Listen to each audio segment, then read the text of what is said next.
नाम क्या है इनका? नाम जीवन में वही है, पिताजी का नाम उंगली जो लगी हुई भी वही।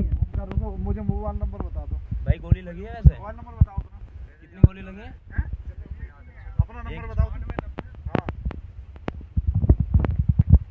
कहाँ पे घर तुम्हारा? ये पीछे ही है। किससे? उसके बाहर से मारी गेट से कि गेट खोल के? बाहर निकल गया, पता ही नहीं। अच्छा चलो नंबर बताओ।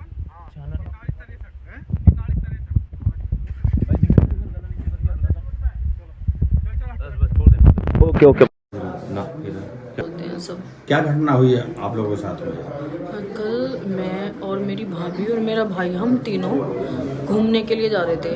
2 12 पड़ती हैं उनके बीच में। जब हम घूम के वहाँ से यू टर्न लेके वापस आए तो हमारे पीछे से ना जैसे मोबाइल की टॉर्च चली, मोबाइल की टॉर्च से लाइट आई तो मेरे भाई ने ऐसे पीछे मुड़ के देखा।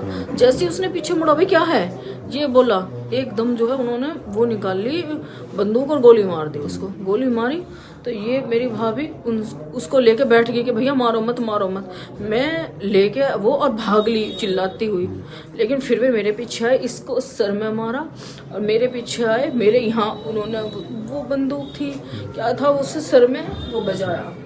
फिर वो हमें लेके जो उसका रास्ता है 12 के सामने ही, वहाँ पे जाकर उन्होंने कहा कि क्या चीज़ जो कुछ है तुम्हारे पास, क्या क्या है तुम्हारे पास, तो बहुत माल बताया है कि भाई तुम 10 लाख का कैश लेके चल रहे हो। मैं कहा भैया हम तो घूमने के लिए आए, हम 10 लाख कैश का क्या करेंगे।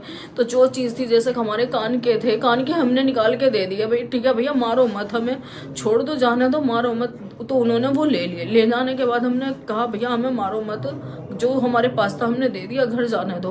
फिर वो ईख के खेत में लेके गए और ईख के खेत में ले जाकर मेरे भाई को और मुझे तो उन्होंने एक साथ लिटा दिया कि भाई हाँ इनको यहाँ गोली मारेंगे, और इससे मेरी भाभी को लग लिटाया ले जाके। बस फिर वो उसके कभी मेरे भाई के ऊपर वो रखते, कभी मेरे ऊपर, कभी भाभी के ऊपर। फिर कभी वो दूर जा जाके बात कर रहे फ़ोन पे कि भाई हाँ ये आदमी है नहीं है तुम्हारे मारने के लिए, तो हमें पैसे मिले हुए हैं तुम्हें मारेंगे। मैं कहा भैया हमारी तो कोई दुश्मनी आई नहीं किसी से। कितने लोग थे वे? 3 लोग थे। तो आपके भाई के कहाँ गोली लगी हुई है? हाँ जी। कहाँ पर? उसने सीधे तरफ है। हाँ सीधे तरफ। अब कहाँ है वो? यशोदा हॉस्पिटल। गाजियाबाद। हाँ जी। ठीक। मेरा नाम रचना शर्मा है। और जब हम उनसे रिक्वेस्ट कर रहे, पहले तो उन्होंने क्या घटना हुई थी आप लोगों के साथ में? जब हम वहाँ से चले घूम के आ रहे थे तो जैसे ही हमारे पीछे से एकदम से पता नहीं हमें तो कहाँ से आए, उन्होंने पीछे से जैसे टॉर्च मारी है। उन्होंने जैसे ही पीछे से देखा तो एकदम उन्होंने कुछ नहीं बोला, बस सीधा उनको गोली मारी।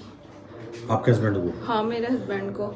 और दीदी जैसे चिल्ला के गांव की साइड भागने लगी, मैं वहीं पे बैठ गई। उन्होंने दीदी को पकड़ के मारा और मुझे सर में मारा, मैं वहीं पे बैठी रही। फिर हमें खींच के लेके गए और कहाँ लेके गए खींच के? सामने ही चक्रोड थी, इनका खेत था, वहाँ पे लेके गए।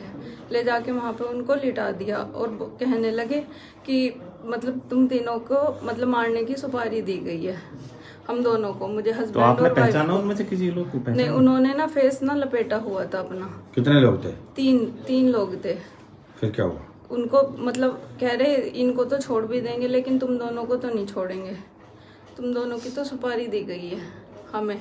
बहुत रिक्वेस्ट के बाद कि हमारे बच्चे छोटे हैं, हमने जाने के लिए बोला उन्हें, बहुत टाइम हो गया, आधा घंटा हो गया रिक्वेस्ट करते करते, कह रहे नहीं।